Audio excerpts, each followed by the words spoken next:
सनातन धर्म में हमेशा ये शिक्षा दी गई है कि मानव से लेकर छोटे से छोटे जीव की हत्या करना भी पाप है, जबकि इसी देश में और धर्म में बलि की प्रथा भी देखी गई है। शायद आप सभी भी जानते होंगे कि विश्व के अनेक देशों में बलि की प्रथा रही है और हमारे देश में माँ काली को बलि दी जाती है।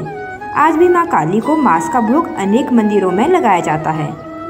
बंगाल के कालीघाट में, असम के कामाख्या जैसे मंदिरों में, मुख्य मंदिर में ही आप मछली या फिर बकरे का भोग लगा हुआ देख सकते हैं। वास्तव में बलि देने का अर्थ क्या होता है? क्या माँ काली किसी के प्राणों की इच्छा रखती है? दोस्तों, माता काली को क्रोध और संहार की देवी माना जाता है।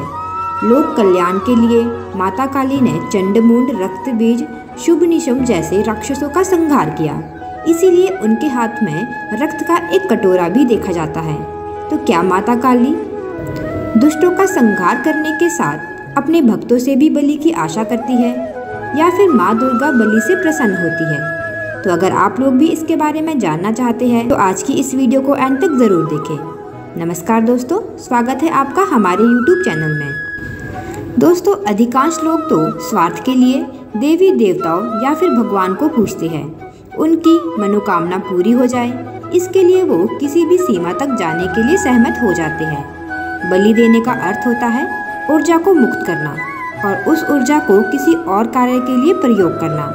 नारियल, नींबू आदि को भी बलि का ही एक रूप माना जाता है, लेकिन इससे किसी को कोई हानि नहीं पहुंचती। दोस्तों, माँ काली किसी की हत्या से प्रसन्न होकर इच्छा की पूर्ति नहीं करती है। ये केवल निर्भर करता है हमारी मानसिकता पर। जो लोग आज भी बलि देने में विश्वास रखते हैं, उनकी मानसिकता ही ऐसी है कि बलि देने से उनका जीवन सुख और समृद्ध होगा।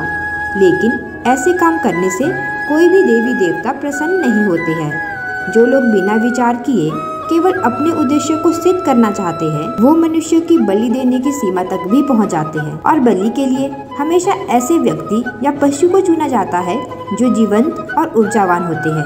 कभी भी अधिक आयु के प्राणी की बलि नहीं दी जाती। यहाँ तक कि कई लोग तो अपने बच्चों की भी बलि दे देते हैं। लेकिन लोगों को ये समझने की ज़रूरत है कि जिस किसी भी इंसान या फिर पशु की वो बलि देते हैं, उनका देवी देवताओं से कोई संबंध नहीं होता है।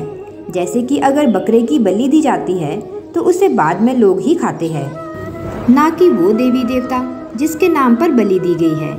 अगर बलि को अध्यात्म से जोड़ा जाता है तो यह बिल्कुल आधारहीन विचार होता है। अध्यात्म का इन सब से कोई लेना देना नहीं होता, क्योंकि अध्यात्म भौतिक जगत से बिल्कुल परे है। मनुष्य को ये जन्म इसीलिए मिलता है कि वो जन्म अध्यात्म का अभ्यास करके सत्य को खोजे और मनुष्य के जन्म को सार्थक बनाए, ना कि बलि जैसे कृत्य से अपने स्वार्थ को सिद्ध करे और अपने आप को पाप के कुएं में धकेले। क्योंकि माँ काली या कोई भी देवी देवता किसी भी प्रकार की बलि या फिर मांस की इच्छा नहीं रखते। इसीलिए मनुष्य को इस भ्रम से बाहर निकलकर एक अच्छी दृष्टि से जीवन को देखने की आवश्यकता है। तो दोस्तों, आज की इस वीडियो में बस इतना ही। उम्मीद है आपको ये वीडियो पसंद आई होगी। अगर आपको ये जानकारी अच्छी लगी है तो इस वीडियो को ज़्यादा से ज़्यादा लाइक और शेयर कर दें। और अगर आप हमारे इस YouTube चैनल पर नए हैं तो हमारे चैनल को सब्सक्राइब करें और साथ बने बेल आइकन को प्रेस करें, ताकि इससे आपको हमारी आने वाली नई वीडियो की नोटिफिकेशन रोज़ाना मिलती रहे।